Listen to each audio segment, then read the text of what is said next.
حضرت حکیم الامت مولانا تھانوی رحمۃ اللہ کو کہا ایک شخص نے کہ حضرت عیسائی ہونے کا دل چاہتا ہے. تو سمجھا دیا اس کو بھائی اس طرح سے توجہ نہ کرو ان باتوں کی طرف، وسوسے آتے جاتے رہتے ہیں، توجہ نہ کرو، جو بھی سمجھا دیا بہرحال اس کو. پھر اسی طرح آ کر کبھی کہنے لگا کہ حضرت عیسائی ہونے کا دل چاہتا ہے، پھر سمجھا دیا. پھر آیا اس طرح کئی بار ہوا. حکیم الامت تھانوی رحمۃ اللہ ایک دفعہ اس نے کہا حضرت عیسائی ہونے کا دل چاہتا ہے. تو حضرت حکیم الامت مولانا شوری صاحب تھانوی رحمۃ اللہ نے ایک جھانپڑ مارا زوردار، اس کو ایک زوردار تھپڑ مارا. فرمایا جا، اگر ہونا ہے تجھے عیسائی تو جا، ہو جا، اسلام تیرا محتاج نہیں، تو محتاج ہے اسلام.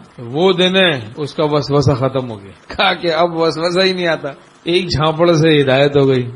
بعضوں کو وہم ہو جاتا ہے، وہم. حکیم الامت تھانوی رحمۃ اللہ فرماتے ایک دفعہ طالب علم کو وہم ہو گیا کہ میرا سر نہیں ہے، سر نہیں ہے میرا.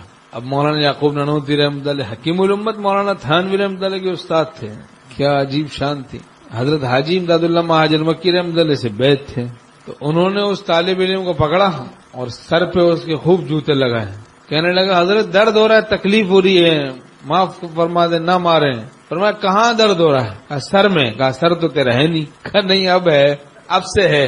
وہم ختم ہو گیا. جوتا روشن دماغ، جوتا روشن دماغ.